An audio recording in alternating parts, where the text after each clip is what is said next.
Oi, gente, bom dia! Tudo bem com vocês? Sejam bem-vindos nessa terça-feira, 23 de setembro de 2025. Olha como é que está o nosso Araguaia ao vivo, essas imagens lá da cidade de Aruanã. E há tempos atrás, ali no mês de julho, você lembra que aquela praia lá do fundo, conhecida como Praia do Cavalo, estava toda cheia de acampamentos e de barracas, né? Agora diminuiu bastante. Estão apenas os pescadores, mas você pode ir passar um final de semana lá.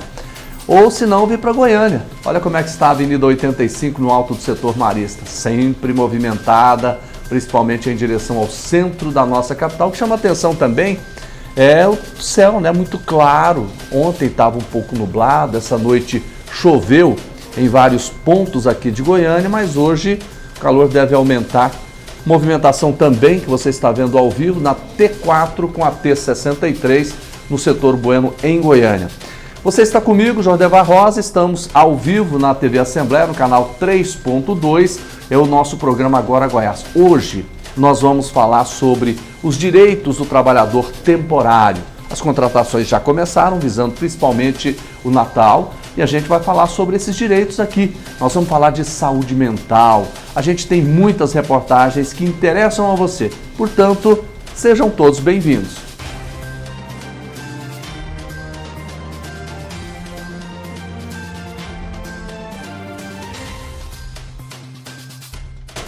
O número de ações trabalhistas em Goiás aumentou 50% nos últimos 5 anos. Setor de serviços e agronegócios estão liderando a abertura de processos no Tribunal Regional do Trabalho. A reportagem que você vai ver agora é da Isabela Mendes.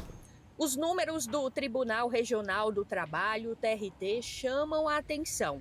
Goiás atingiu um novo recorde de ações trabalhistas, com um aumento de 50% só nos últimos 5 anos. Goiás é o que lidera aí o número do crescimento das ações trabalhistas. Só para a senhora ter uma ideia, até julho desse ano foram protocoladas 48 mil novas ações e a gente espera o número aí atingir uns 80 mil até o final do ano. Segundo as análises do TRT, as áreas que mais concentram processos trabalhistas são o agronegócio e o setor de serviços, justamente porque eles são protagonistas na geração de empregos. E mais empregos significa também mais possibilidades de conflito. Aumentou também muito o número de ações de 2021 para cá. Foi uma decisão do Supremo Tribunal Federal que diminuiu muito as custas e o risco do trabalhador pagar alguma coisa caso entre na justiça. Outra questão social que contribui é o fato de que as pessoas estão mais informadas e conscientes dos direitos. Para buscar a solução mais rápida, o TRT de Goiás participa anualmente de 3 mutirões de conciliação. É a Semana Nacional de Execução Trabalhista. Os juízes fazem audiência a mais, sem prejudicar o trabalho regular. Os servidores trabalham em serviço de hora extra para tentar fazer com que as pessoas recebam os seus créditos, né? A magistrada destaca ainda que conciliar é sempre o melhor caminho para a solução saudável. Já vem vindo de uns anos para cá essa mudança da cultura, da pacificação social. Então já vem a ONU, a OIT, elas vêm abaixando normativos no intuito de fazer com que os juízes aprendam essa cultura da conciliação. E não só a cultura de dar uma sentença, a cultura da paz. Porque quando a pessoa faz um acordo, ela se sente melhor. Então é essa paz social que a gente está buscando atualmente, principalmente nessas semanas que a gente tenta fazer esses mutirões.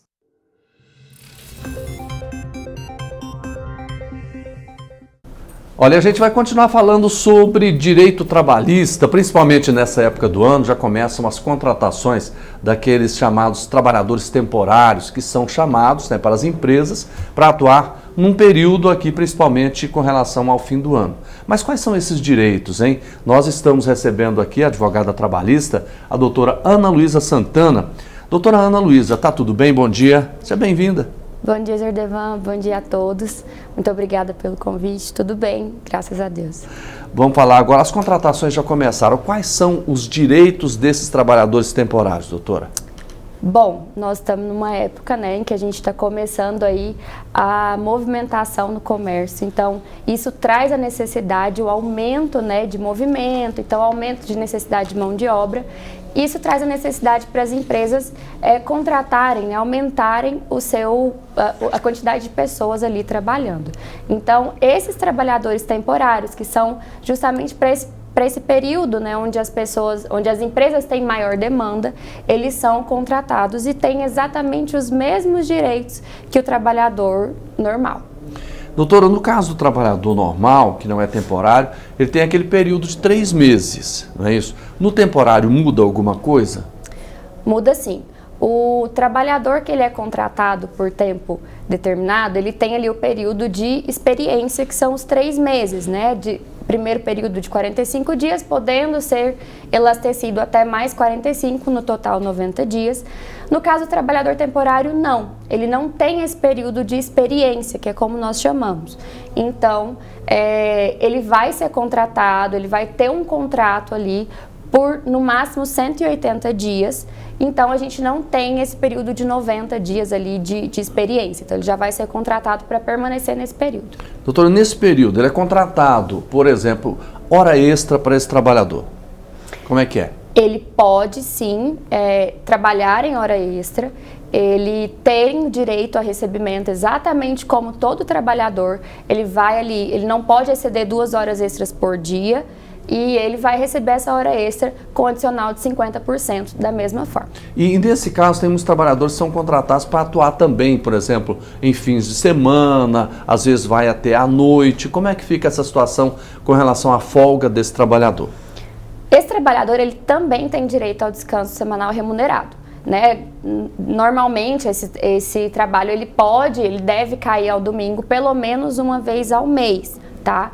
Mas nesse período sempre há uma movimentação maior aos finais de semana, justamente em razão das excepcionalidades dessas datas, e eles vão ter direito ao descanso semanal, sempre seguindo a mesma regra dos trabalhadores normais.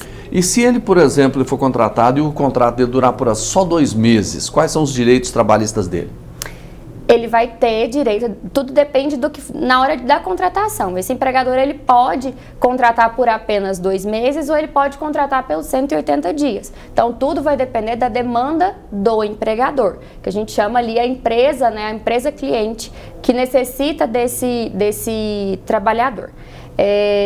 A empresa tendo a previsão de que ele vai precisar de 2 meses, ele pode contratar por 2 meses. Ele só pode contratar até 180 dias, tá? Então, se ele for contratado inicialmente por 2 meses, ele vai ter direito ali ao 13º por 2 meses, às férias por 2 meses, depósito de FGTS, recolhimento de INSS, assim como todos os trabalhadores. Férias também? Férias também. Doutor, e se ele for contratado por 6 meses, 180 dias, mas aí não deu certo, o empregador quer, não, eu vou rescindir o contrato com apenas 3 meses, ele recebe todos os direitos? Ele vai receber o direito pelo tempo que ele trabalhou e uma indenização pelo tempo em que está sendo rescindido anteriormente, tá? Mas... E qual é essa indenização? Ela é um percentual em cima do que ele receberia do restante do período, tá? Que faltaria ali, se ele contratou já inicialmente pelos 180 dias, mas nos 90 não deu certo. Ele pode rescindir pagando ali os direitos pelos 180 dias, de 13º, de férias, enfim. E FGTS não? FGTS também. Tudo. Doutora, se ele contratar, não, quero fazer um contrato de 2 meses, depois ele percebeu, eu quero fazer mais um contrato de 2 meses, pode? Ele pode, desde que não exceda os 180 dias. Existe uma previsão para se elastecer aos 180 dias por mais 90. Então, seriam 270 dias o período máximo de trabalho temporário, tá? Que seriam em torno de 9 meses. Mas, se ele contratou ali por 3 meses e, entendi que é necessário mais 3 meses, ele pode, sim, fazer esse contrato desde que não ultrapasse a quantidade de dias estabelecidos por lei. Doutora, qual que é a diferença, então, por exemplo, se ele contratar temporariamente ou ele contratar no sistema tradicional e depois demitir? Nós temos algumas diferenças. A primeira e principal delas é que o trabalhador temporário ele não tem um contrato, um vínculo empregatício direto com essa empresa que necessita desses trabalhadores, tá? E precisa haver uma empresa intermediadora. Então, é uma empresa que tem o contato com o trabalhador e essa empresa que tem o contato, ela vai fazer um contrato direto com a empresa que necessita do trabalhador. Tá? Então, não existe um vínculo empregatício direto entre trabalhador e empresa. Tá? E também com relação ao aviso prévio. O aviso prévio ele é devido aos trabalhadores que têm um contrato por tempo indeterminado, o que não é o caso do trabalhador temporário. Doutora, o trabalhador temporário deu certo, o patrão falou, eu quero continuar com o contrato, mas ele veio de uma empresa terceirizada. Como é que fica a situação aí? Se ele fizer esse contrato, né, se ele entender ali que esse trabalhador deu muito certo, ele vestiu a camisa da empresa, a empresa tem a necessidade, ele pode fazer esse contrato direto com o trabalhador e contratá-lo, tá? Sem o menor risco ou sem pagamento de multa, nem nada. Então, ele vai criar um novo contrato de trabalho com esse trabalhador de forma direta. Tá? Não vai ter mais a intermediação ali dessa empresa intermediadora, né?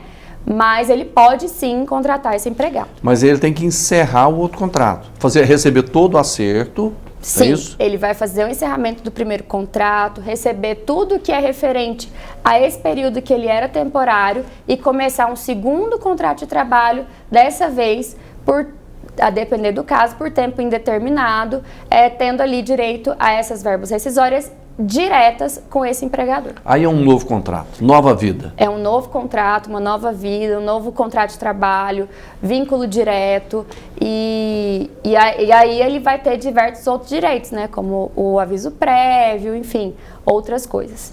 Doutora, a senhora tem informações sobre, hoje, qual é o percentual de pessoas que começam no trabalho temporário e depois são efetivados? A gente não tem um percentual, mas o que se vê na prática é que é uma excelente forma de se ter uma contratação, porque o mercado de trabalho ele é volátil, né? As pessoas mudam de emprego, então pode ser que no momento em que um trabalhador temporário esteve naquela empresa e deu muito certo, o empregador gostou do trabalho daquela pessoa, ele pode contratar, e é isso que a gente vê na prática. Pessoas que às vezes começaram com um trabalho temporário e fizeram diferença naquela empresa e o empregador resolveu continuar com ele. Então, nós temos um número muito alto de trabalhadores que continuam ali naquela empresa. Vamos falar de problema agora? Vamos. Quais são os principais problemas que o trabalhador temporário enfrenta quando os direitos não são respeitados? Quais são os direitos que normalmente a empresa não respeita quando vocês recebem essas reclamações? Geralmente, esses trabalhadores, a lei ela obriga que esse trabalhador temporário ele tenha a mesma remuneração que o trabalhador efetivo, tá? E o que a gente mais vê na prática é justamente o não respeito a esse parâmetro. Então, muitas vezes ali para tentar reduzir um custo, o empregador contrata com essa empresa intermediadora um valor mais barato, ou às vezes não estende a esse trabalhador o direito ali, seja uma alimentação, um vale transporte ou algum tipo de adicional que é devido ao trabalhador efetivo, às vezes ele não estende a esse temporário. Então, o maior número de problemas que nós temos é exatamente esse, de não equiparar esse trabalhador temporário aos trabalhadores efetivos. E nesse caso aí, não respeitando, caminha a justiça? Caminha a justiça. O caminho à justiça e ali ele vai entrar contra essa empresa intermediadora e a empresa que de fato recebeu esse trabalhador, ela vai ser responsável subsidiária. Então, se a empresa, ele vai entrar contra as duas, mas quem vai responder primeiro é a empresa intermediadora, em segundo plano, a empresa que recebeu esse trabalhador. Esses processos na Justiça do Trabalho demoram? Qual é a média de tempo que demora? No geral, os processos na Justiça do Trabalho, eles são muito rápidos, tá? A gente tem aí em torno de uma média de 8, 9 meses até o julgamento, até o segundo grau, e depois esse processo ele pode subir ao TST, que é o Tribunal Superior do Trabalho. A gente tem uma média de até um trânsito em julgado de 1 ano e meio, 2 anos, e aí a depender do caso, vai demorar ou não para esse trabalhador efetivamente receber o que lhe é devido. E esse trabalhador recebe quando ganha? Recebe principalmente pelo fato de que essa empresa que tomou os serviços, ela vai responder de forma subsidiária. Então, se a empresa que de fato contratou, que é a empresa intermediária, ela não pagar esse trabalhador, essa segunda empresa, que é uma empresa que está ativa muitas vezes e está ali bem, né, financeiramente, ela vai conseguir pagar esse trabalhador. Bom, eu quero agradecer muito a participação ao vivo aqui da doutora Ana Luísa Santana, advogada trabalhista, falando sobre trabalho temporário. Doutora, muito obrigado pelas dicas. Eu que agradeço. Bom dia para a senhora. Obrigada, bom dia. Leve um abraço ao João Camargo Neto. Com certeza. Grande jornalista.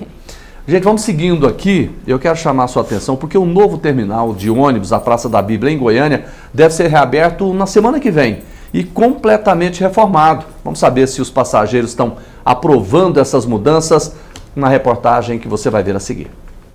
O terminal Praça da Bíblia, um dos mais importantes do eixo Anhanguera, vai ser entregue totalmente reformado à população no próximo dia 29. A estrutura, que passou por 12 meses de obras, promete mais conforto e segurança para os usuários do transporte coletivo. É mais um de uma série de investimentos feitos pelo governo do estado de Goiás e as prefeituras, que somados chegam a quase 3 bilhões de reais. Esse recurso ele é financiado pelo subsídio da tarifa, que é a diferença da tarifa técnica, que remunera o serviço de R$ 12,54, e da tarifa paga pelo usuário no valor de R$ 4,30. A obra, que recebeu investimentos de 30 milhões de reais, está praticamente concluída. O terminal, que antes era considerado apertado, sujo e sem estrutura, agora vai ganhar uma nova cara. A reforma promete resolver problemas antigos, como goteiras nos dias de chuva, a falta de acessibilidade e a dificuldade de circulação de passageiros. Eu acho que eu posso elogiar mais como o terminal ele foi construído mais rápido se comparado com o Isidória. Agora, uma coisa eu falo, essa melhoria na qualidade não é só uma melhoria na qualidade do transporte público, mas também na qualidade da vida. Uma boa parte da minha vida eu passo pegando ônibus como estudante. Então, a expectativa é de que 55 mil pessoas passem diariamente pelo espaço, que contará com 3 plataformas de embarque e desembarque. Na plataforma central vão funcionar as áreas administrativas, além das salas da Polícia Militar, da CMTC e banheiros adaptados para pessoas com deficiência. Esse novo terminal será um marco, não só para Goiânia, mas para todo o Brasil, como o mais moderno terminal do país. Ele terá questões avançadas de segurança, com câmeras com inteligência artificial, informação ao usuário em tempo real. Então, ele vai trazer mais dignidade ao serviço de transporte no padrão do serviço de transporte aéreo. Já nas plataformas A e C, haverá banheiros, bebedouros, assentos e mapas informativos com detalhes das linhas do eixo Anhanguera. Outro diferencial é o espaço destinado a ambulantes, que antes trabalhavam na região da Praça da Bíblia. Eles agora terão pontos organizados dentro do novo terminal. Antigamente era muito cheio de barraquinha de comida, e aquele ruim para andar, agora acho que vai ficar melhor. O espaço era muito pequeno, sabe? Pequeno demais. Que ainda tinha aquelas casinhas, né? E aí que atrapalhava, mas o povo ficar lá. Na hora da fila, não tinha nem lugar de ficar. Além do novo terminal da Praça da Bíblia, que será entregue mais novo, moderno e também ampliado, os mais de 55 mil usuários do transporte coletivo aqui da capital e da região metropolitana também vão receber, durante a inauguração, mais 90 ônibus do tipo Euro 4, a diesel, que vai ajudar no transporte dessas pessoas. O terminal Praça da Bíblia faz parte da nova rede metropolitana de transporte coletivo. O projeto já entregou o terminal Novo Mundo em janeiro, inaugurou novas plataformas do eixo Anhanguera e prevê a revitalização completa do sistema até dezembro deste ano.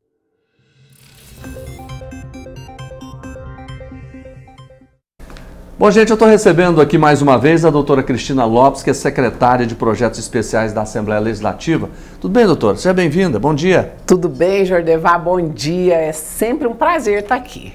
Prazer é nosso, até porque nós vamos falar de dois temas, de dois assuntos muito importantes. Um que é o Setembro Amarelo, e tem palestra também, não tem, doutora?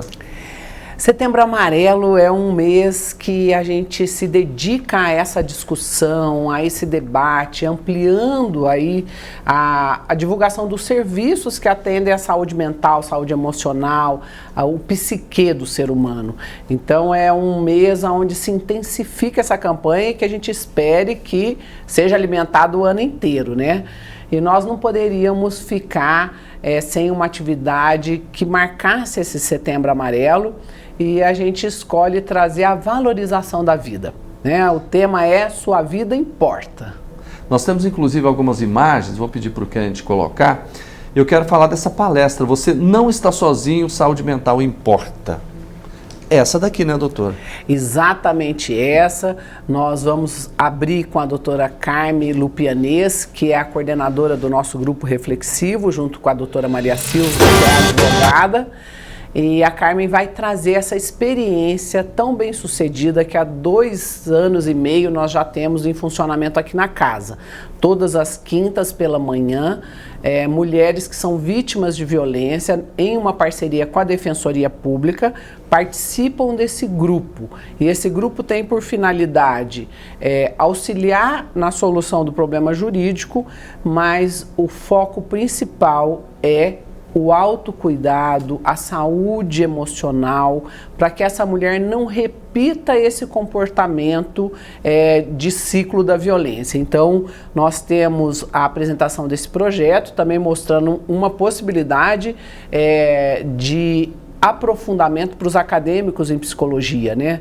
A questão da violência, ela precisa ser estudada e ela precisa ser tratada.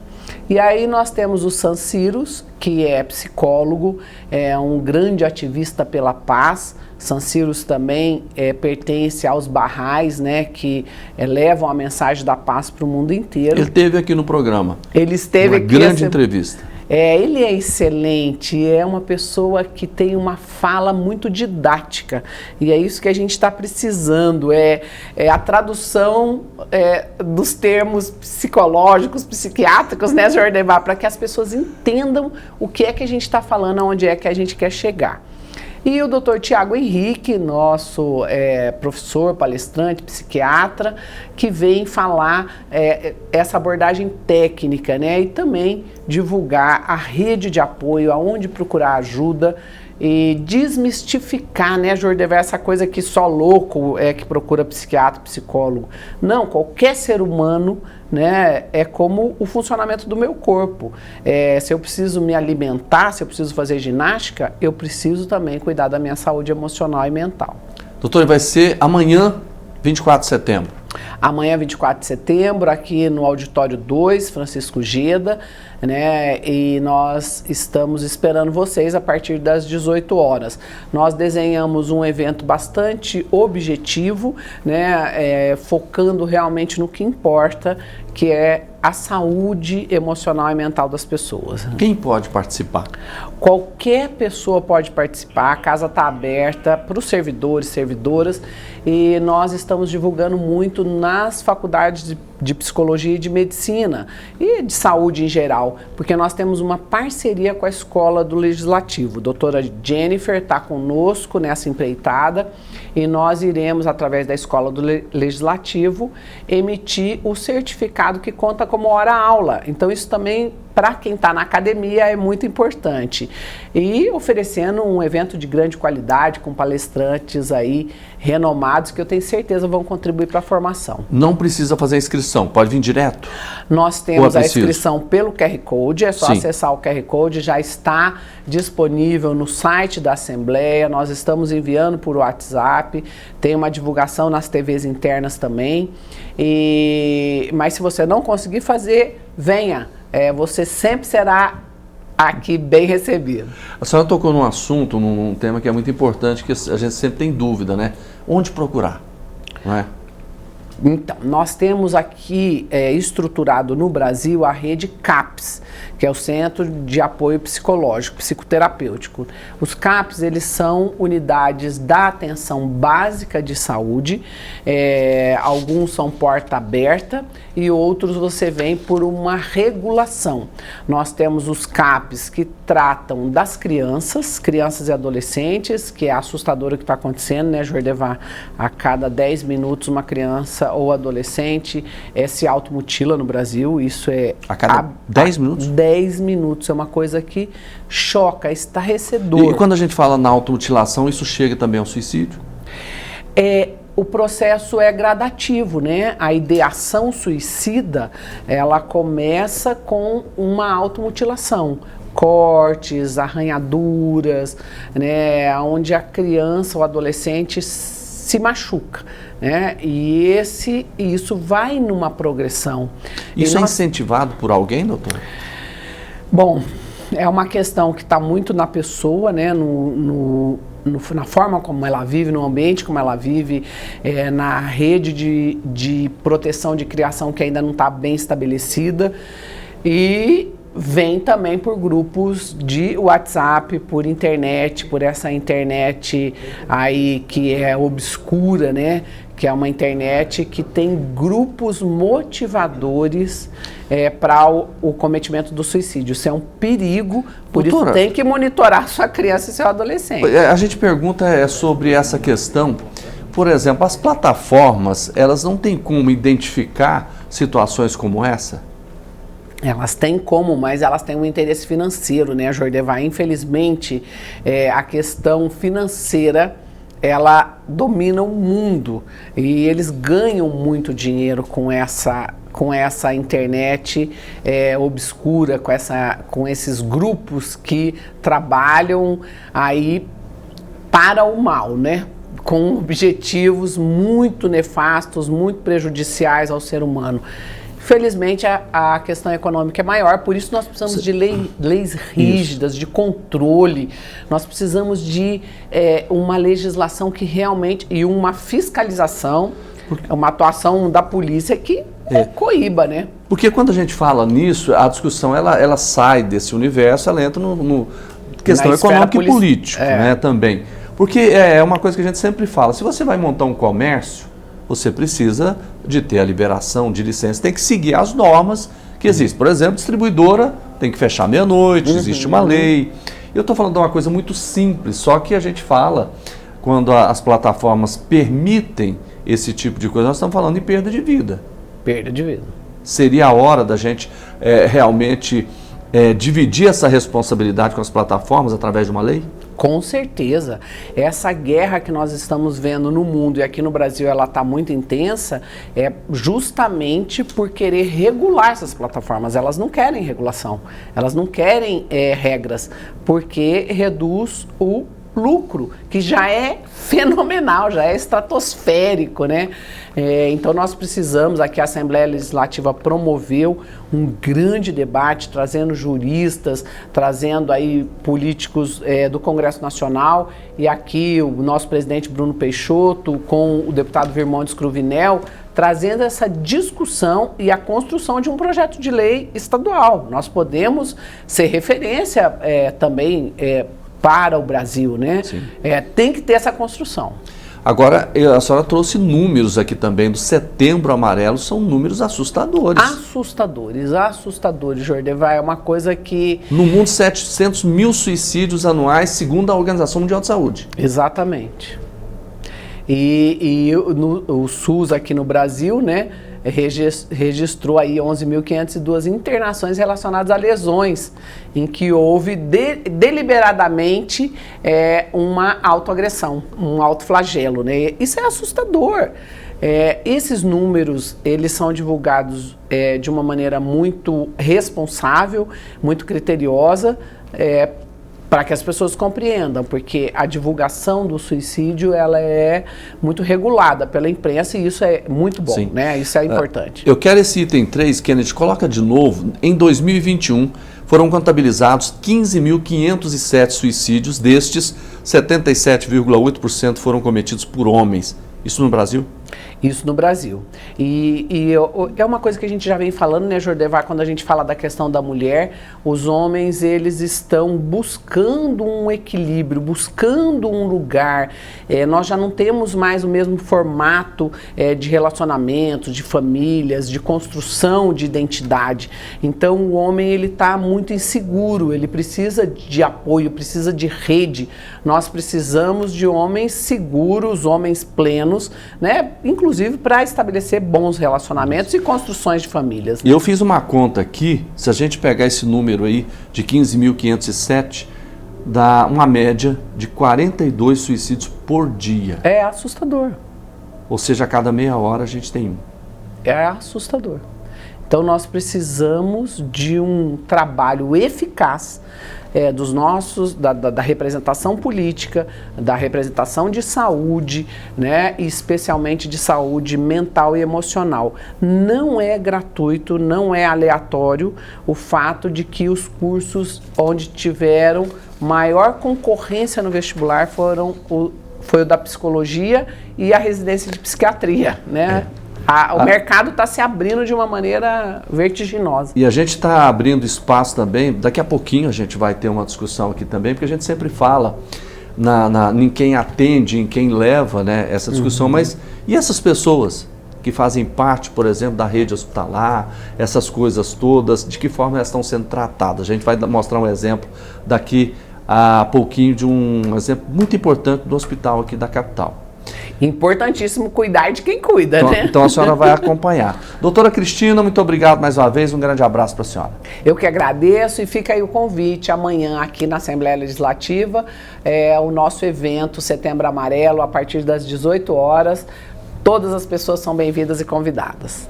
Um abraço. Continuando falando agora sobre médico. Olha, o deputado Charles Bento realiza uma sessão especial em homenagem ao Dia do Médico. Durante a solenidade, o parlamentar ressaltou a importância desses profissionais em favor da vida. Você vai conferir os detalhes agora na reportagem da Edrisa Borges. Humberto Paixão é médico há 45 anos. Atualmente trabalha em São Miguel do Passa Quatro.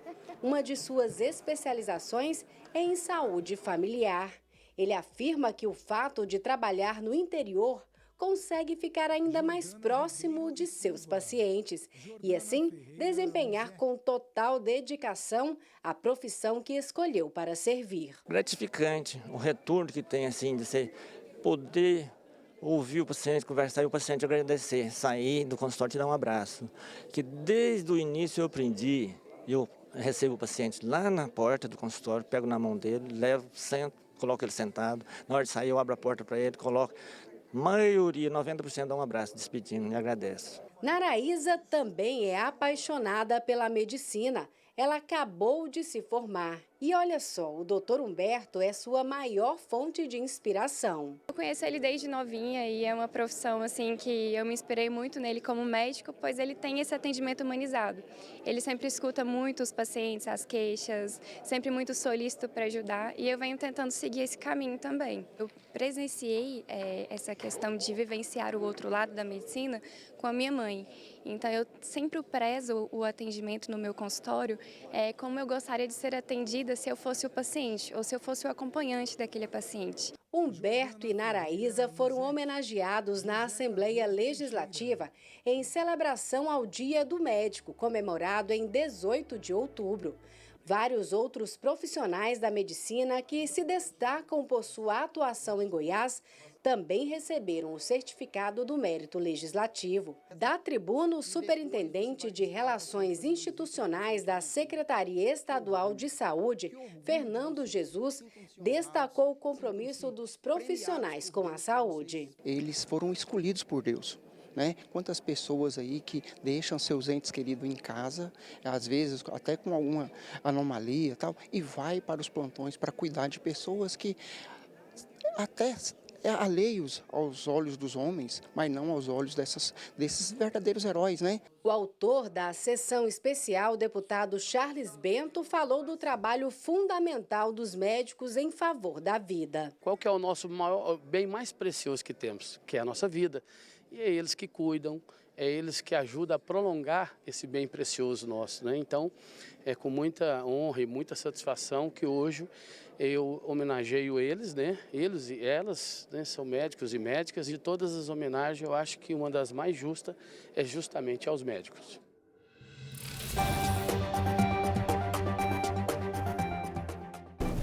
Olha, a gente continua falando sobre o Setembro Amarelo, sobre a saúde mental. Estou recebendo aqui o Dr. Wesley Medeiros, que é diretor médico do Hospital América. Bem, diretor, seja bem-vindo, bom dia para o senhor.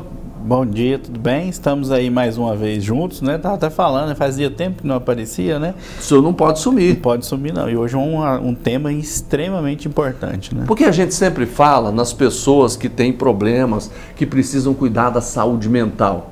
Mas quem cuida dessas pessoas? Também precisa? E muito, né? Eu sempre falo com meus colaboradores, né? Nossa equipe, que a gente tem uma particularidade, que é o quê? As pessoas que vão nos procurar, elas estão com muitos problemas, né? Estão em situação vulnerável. Você pode pegar desde o presidente da República, um morador de rua, nós estamos, quando falando de doença, né? Ele está no momento de total vulnerabilidade. E isso nos imputa uma responsabilidade muito grande. E toda vez que a gente é muito cobrado, que a gente tem muitas responsabilidades sobre as nossas costas, a gente tem reações, né? E às vezes o estresse vem, a ansiedade, a própria depressão, né? Você vê só problema, eu sempre brinco com os meninos, né?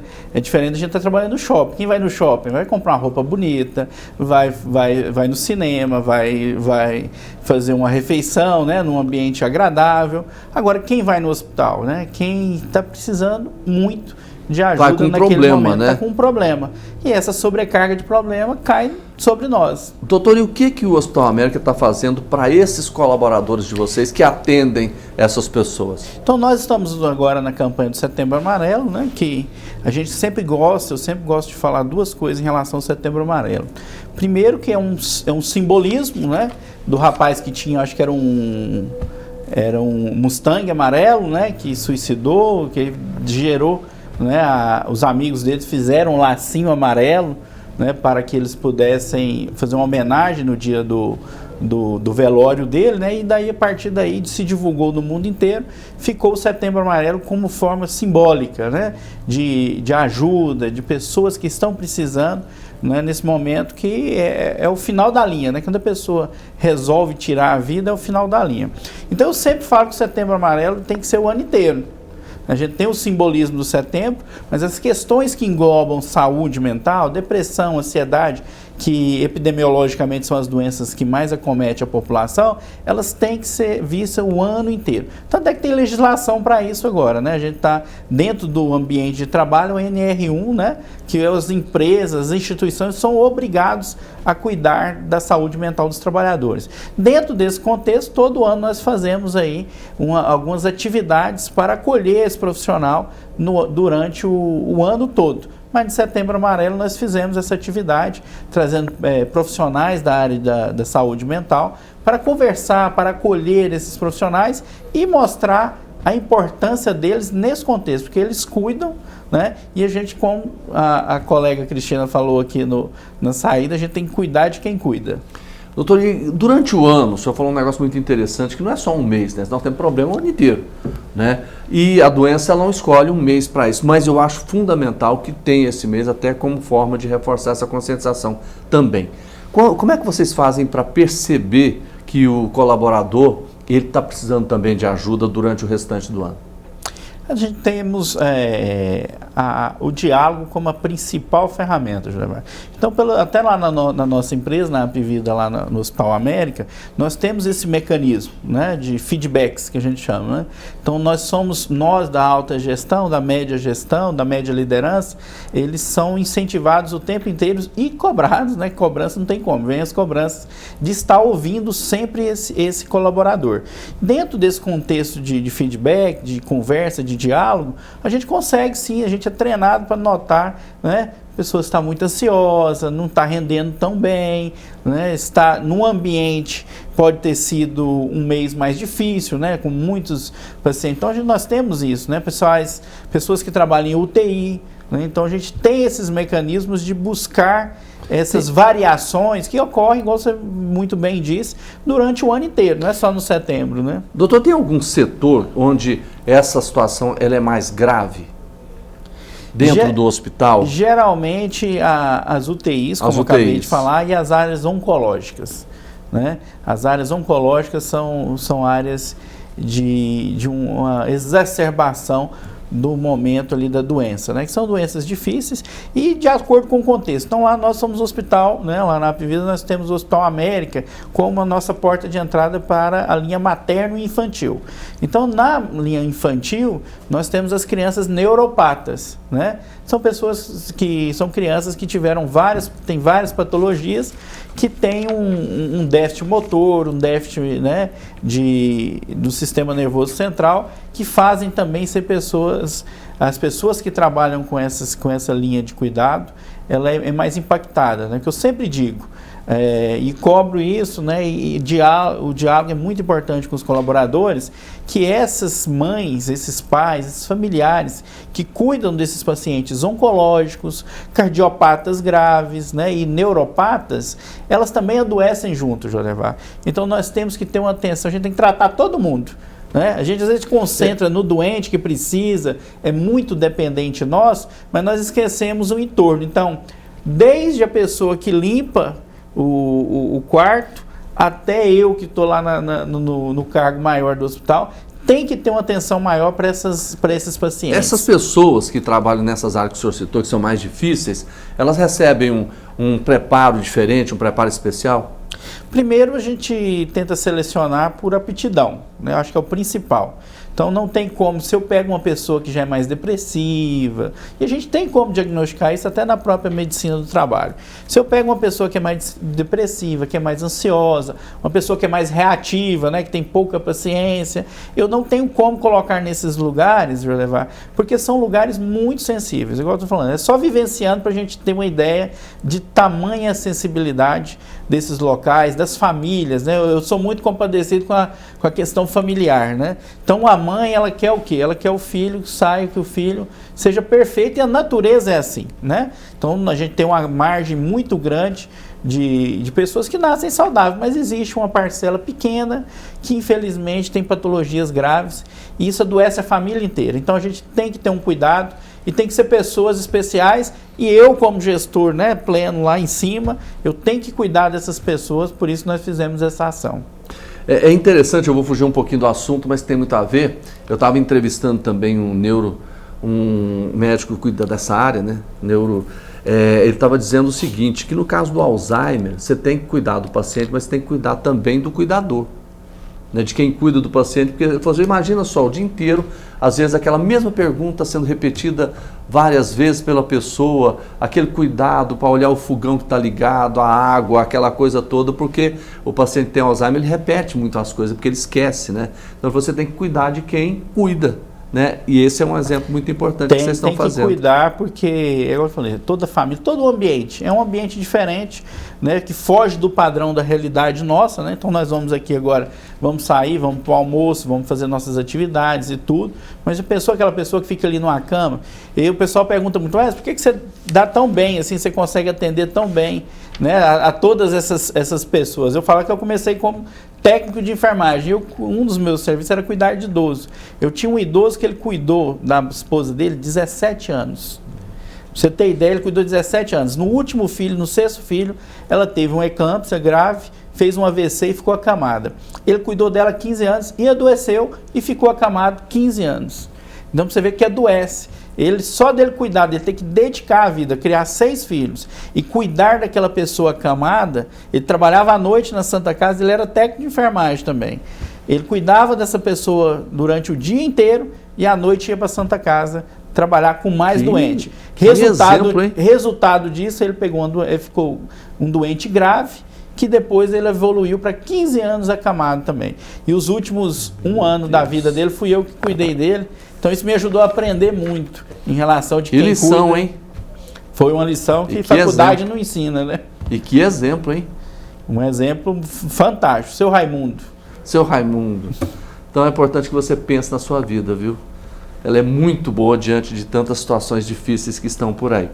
Dr. Wesley Medeiros, diretor médico do Hospital América, muito obrigado pela entrevista mais uma vez aqui. Parabéns por essa iniciativa importante. Estamos aí aguardando novos convites, estamos juntos. Um beijo aí, cuidem da saúde mental e cuidem de quem cuidem.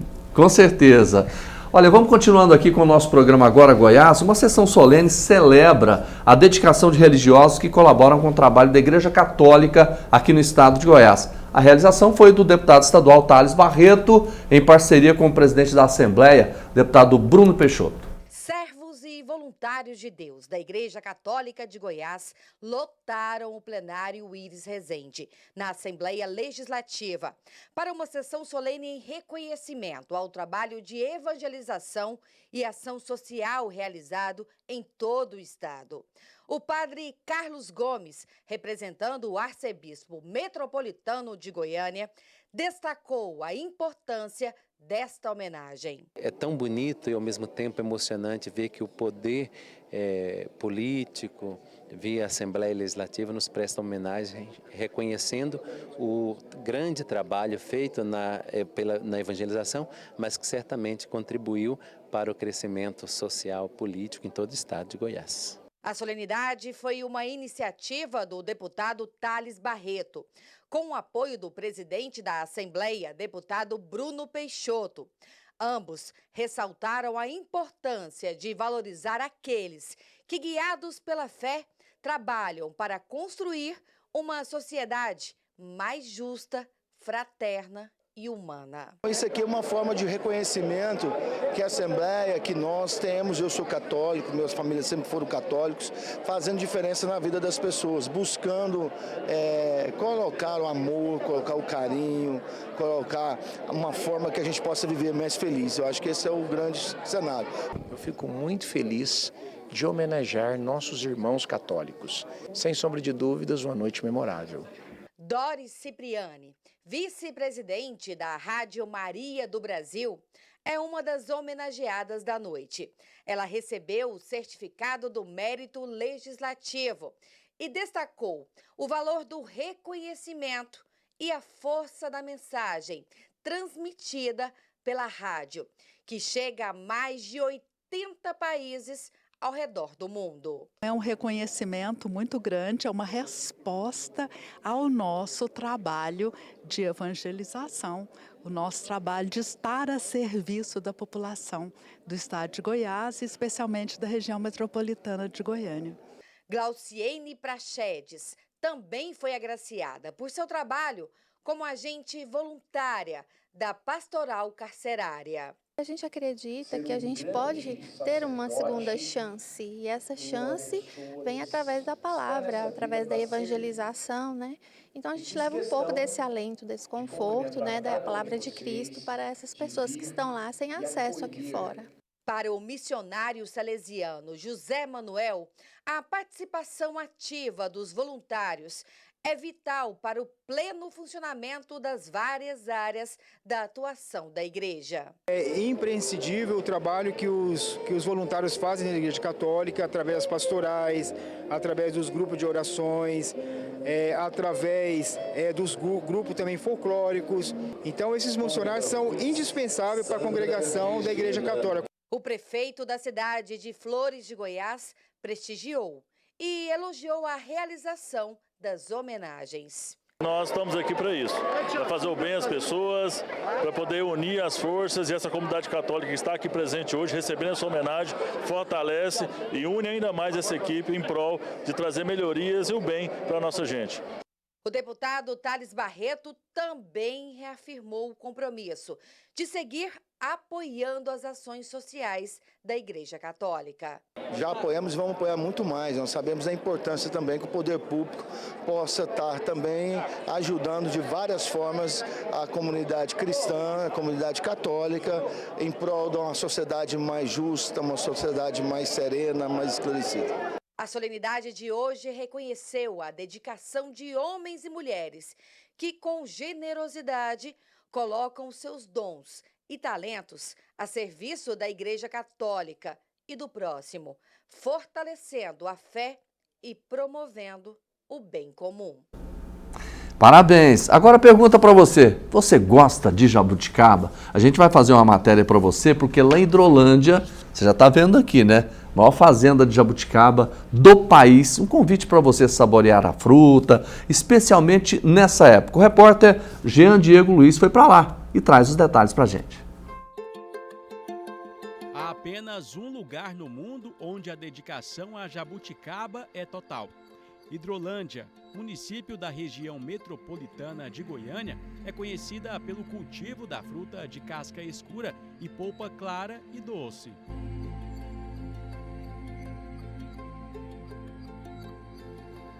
A fazenda recebe aos finais de semana cerca de 2.000 pessoas e durante toda a temporada da fruta, cerca de 70.000. Bom, esse ano foi um ano atípico, né? A gente começou a temporada 15 de agosto devido à chuva de junho, né?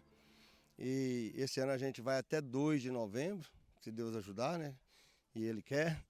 E a fazenda vai estar aberta, tanto os restaurantes, né? Até 2 de novembro. Para receber tanta gente, a organização já começa logo na entrada. Turistas vêm de carros, vans e ônibus de várias regiões do Brasil e do mundo para conhecer a fazenda Jabuticabal no estado de Goiás. Aqui, os finais de semana, a gente recebe muitas excursões, né? O pessoal agenda, vem pessoal de fora, de outros estados. Aí aqui, desde o começo, desde cedo, a gente já tem que organizar para um carro não fechar o outro, ser bem organizado o estacionamento, ter vaga para todo mundo, né? Pela primeira vez, o casal Luciene e Dave, da Califórnia, visitam a fazenda. Dave só conhecia a fruta por foto e aqui no centro-oeste do Brasil teve a oportunidade de experimentar. A gente sempre ouviu falar, né, sobre a fazenda Jabuticabal. Lá na Califórnia tem jabuticaba e é doce igual essa? In California has a jabuticaba No. sweet like this. Now Jabuticaba e San Diego. It's such a beautiful and special place. I enjoy it so much. Ele falou que é muito aproveitável estar aqui hoje, é um lugar muito lindo. Essa turma de Brasília também veio pela primeira vez. Hoje a jabuticaba muito gostosa e dá para descansar bastante também, aproveitar o dia, né? Se desligar um pouco. A fazenda se iniciou em 1947, quando um ex-pedreiro, Antônio Batista da Silva, comprou terrenos e plantou os primeiros 7.000 pés de jabuticaba. De lá para cá, ao longo de mais de 70 anos, a produção cresceu. Hoje são 42.000 pés da fruta de jabuticaba da espécie pingo de mel, distribuídos em 172 hectares, tornando assim a fazenda Jabuticabal, em Hidrolândia, a maior produtora da fruta no mundo. Há muitos anos, um desafio coloca em xeque toda a propriedade. Quem conseguir comer uma jabuticaba de cada pé, fica com a fazenda. O desafio foi lançado em 77, né?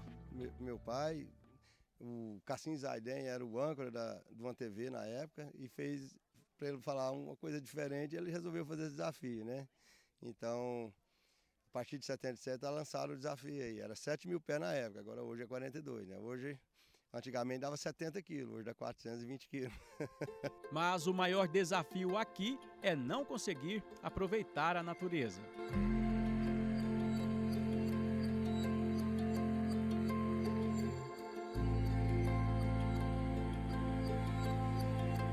É um momento que a gente se distrai, né? Fica com os familiares e ao mesmo tempo com jabuticaba. E também lá em cima tem um almoço maravilhoso, né? Tem a lanchonete.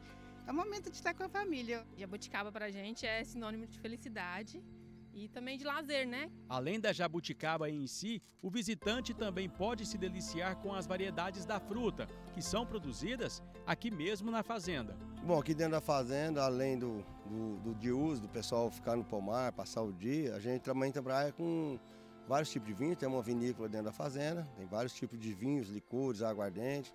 Temos sorveteria, mais de 30 tipos de sabores de picolé, de sorvete.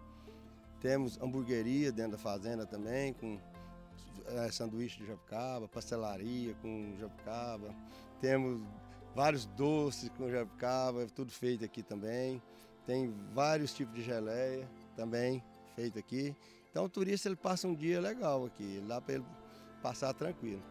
A região de Hidrolândia também vive da fruta. O Valdir tem um truque.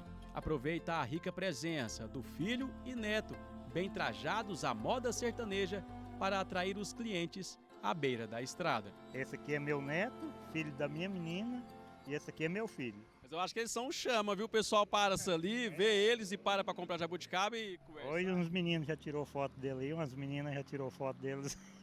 Então eles estão ajudando a vender. Está ajudando a vender, né? A gente sempre passa aqui direto aqui, sempre compra dele aqui, então assim, é maravilhoso aqui. Hoje aqui, para receber turistas, a gente tem 120 funcionários temporários, né? São contratos temporários. E depois, durante o ano, a gente trabalha com os funcionários de carteiras assinadas, que são funcionários fixos, né? Hoje o turista ele já não anda mais de estrada de chão, né? Saindo de Goiânia, ele vai chegar até a porta da fazenda no asfalto.